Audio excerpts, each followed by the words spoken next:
What's up everyone, and welcome back to another What If video. Last time, we left off with Boo becoming Super Boo, and then attacking the Z Fighters. His attack partially worked. He was able to absorb Piccolo and Krillin, while the rest of the group was able to escape, with Shin, to the planet of the Kais. Goten and Trunks then arrived to the scene kinda late, and they found no one was there, but then they were contacted by Dende to go to the lookout, and everyone went there so they'd remain safe. Now that part of the group is with Shin, they have to devise some sort of strategy to defeat Boo, or at least train to defeat him. Let's begin. On the planet of the Kais, the group is trying to figure out what to do right now. At first, Gohan and Goku suggest the idea of bringing the rest of their friends over here with instant transmission to be safe, but it's too risky.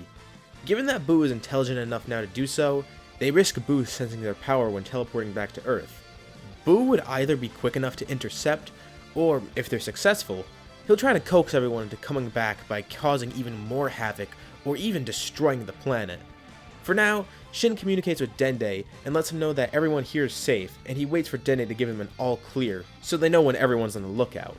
Cause if not everyone's at the lookout, Goku's not even going to be able to gather up everyone. Like yeah, he and Gohan might be able to find Goten, Trunks, and Videl, but as for anyone else over there, they're not really going to be able to detect their ki. Right now, all they can really do is train to fight Boo. They can try and revive Kibito later, but if they leave the lookout right now to find the Dragon Balls, everyone risks dying.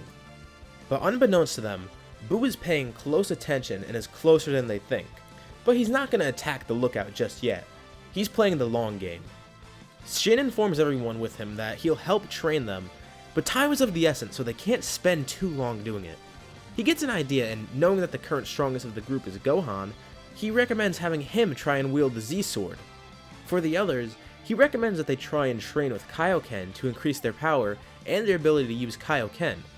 Gohan is eventually able to pull the Z-Sword out of the stone and wields it, easier than he was able to in canon, and he begins training with it. In order to speed up the training, Shin decides to see if everyone else can use the sword as well, so they can take turns. Goku and Vegeta are able to actually pick it up after some struggle and transforming, while Tien and Yamcha are barely able to even hold it unless they have their Kaioken maxed out.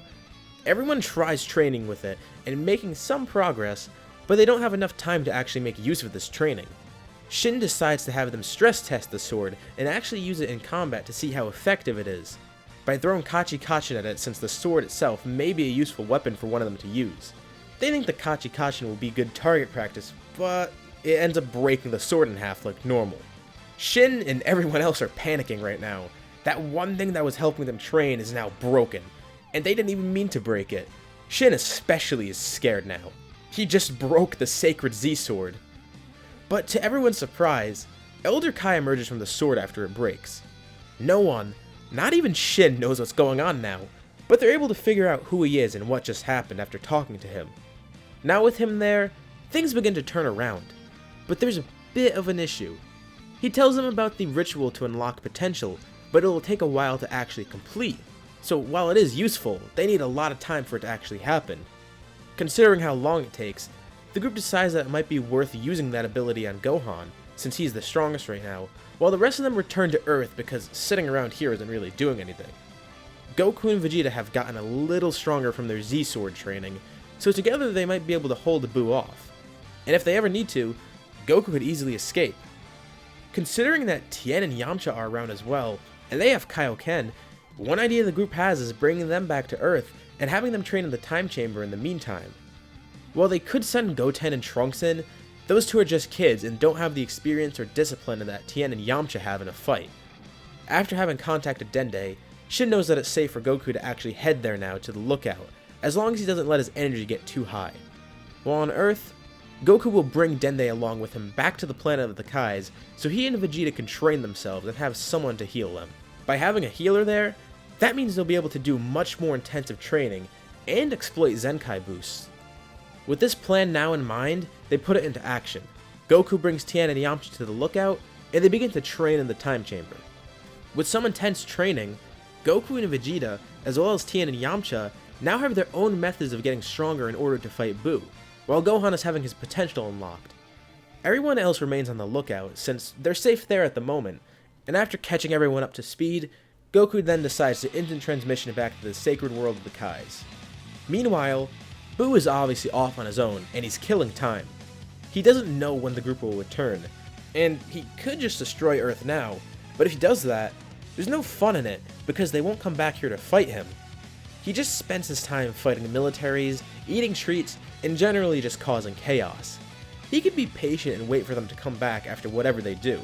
I mean, he does have Piccolo in him after all. Patience is basically part of him now. In the time that he doesn't cause chaos, he could just meditate. This Boo doesn't end up forming a friendship with Mr. Satan either. He's not like Fat Boo where he'd be spending his time making a house and then befriending a dog. And Mr. Satan isn't even around there anyways. He was brought up to the lookout this time since he was at the World Tournament Arena, and I mean since Vidal's with them, of course they're going to take Mr. Satan as well. Given how long Gohan's ritual is taking, and the fact that everyone wants to be as strong as possible, about 2 days end up passing until everyone is finally finished with whatever training they've been doing. Goku and Vegeta have been able to use Super Saiyan 2 with less stamina drain, and are now able to use Kaioken at higher levels and use it better, all while using Super Saiyan 2. Tien and Yamcha, after 2 years of training, are now way more powerful than before. Without any transformations, they've been focusing on Kaioken only. Their base forms are exponentially more powerful now just a little weaker than where Goku and Vegeta were in their base forms before this arc started. Keep in mind, I'm talking base forms from before this arc actually began, because Goku and Vegeta are a lot stronger now in their base. With Kaioken now, they can use times 20 with no struggle at all, and are able to use times 52 pretty easily. If they needed, they can use times 100, but it causes a lot of strain. That means they're essentially able to get the same multiplier as Super Saiyan or Super Saiyan 2. At Kaioken times 100, I would place them above base Vegeta and Goku right now, but under their Super Saiyan forms.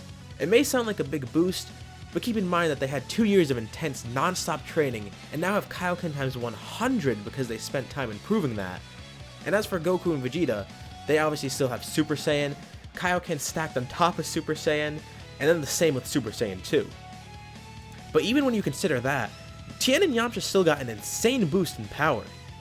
Since Gohan's ritual is taking pretty long and isn't complete yet, Gohan is left to finish the ritual while everyone else goes to attack Boo. Goku, Vegeta, Tien, and Yamcha should be more than enough to fight him now. Given that he might destroy Earth during the fight, Goku brings everyone on the lookout to the planet of the Kais for the time being, so they'll be safe. Boo's basically killed all of Earth's population already, or at least most of it. After the group returns to Earth, they go out and find Boo. Like I said before, Boo has been watching. He wasn't looking to kill anyone right now, other than just random civilians, but he wanted to absorb someone from the Z Fighters. Knowing he's no match for the group now that they've trained, he devised a plan. He draws the group out to his location, where he's laid some pieces of himself around, hoping to absorb a member of the group. His main target right now is Goku, the most powerful one present. The group begins their fight with Boo, and they're pretty shocked to realize how strong they are now. They're able to actually do pretty well against Boo, with Tien and Yamcha helping out too and getting a lot of hits in. Boo waits for an opportunity during the fight, and he gets one. Without anyone noticing, he slowly crept his pieces closer and found the moment to strike. Quickly, all of his pieces swarm Goku as the group jumps back. Goku can't even escape now given how many pieces are surrounding him, and he ends up getting absorbed by Boo. Now, Boo has absorbed Krillin, Piccolo, and Goku. He has now become Booku. You know, that name kinda sounded good on paper, but it doesn't really sound that well when I say it. Anyways, the group stands no chance now. And now without Goku, they can't even retreat. Luckily for them, Gohan's ritual completed during the fight, and now he's arrived to help. His new ultimate form is insanely powerful, but then he realizes what he's up against. He's able to actually hold off Booku for a bit, but starts to get overwhelmed. Boo is far too powerful, and then he completely begins to dominate Gohan once he realizes he has access to Kaioken now. Gohan has only one option: retreat. He instant transmissions to Vegeta, Tien, and Yamcha, and then teleports everyone back to Shin, who's been watching the whole thing happen. Now out of options, Elder Kai has one last suggestion that he just remembered, but it has a sacrifice with it: Potara fusion. He explains what it is and how two people can fuse to fight Boo, although the effects are permanent, so they're going to be stuck together forever. If Boo isn't stopped, the universe will be destroyed, so they at least need to try this. Tien and Yamcha could fuse, but they may not be strong enough to beat Boo. At best, their fusion, even with Kaioken, would only do as well or a little bit better as Gohan did, in that Kaioken would end up draining them, especially if they run that times 100 for too long. They only have one other option of a fusion: Vegeta and Gohan. While the two know each other a little bit better in the scenario and are closer, Vegeta of course turns this down right away. There's no way he'd fuse with someone. Everyone tries to get him to, but he refuses. Bulma then steps in and pleads him to do it, and this gets through to Vegeta. Besides, she also suggests that they might be able to use the Dragon Balls to defuse them. Vegeta ends up finally agreeing, as Vegeta and Gohan each receive an earring. With no better option, Gohan and Vegeta put on the earrings, with Gohan thanking Vegeta for helping out. Together, their fusion should be enough to kill Boo once and for all. The fusion begins in front of everyone, and for those who can sense power, it's amazing to watch. Even the Kais are shocked.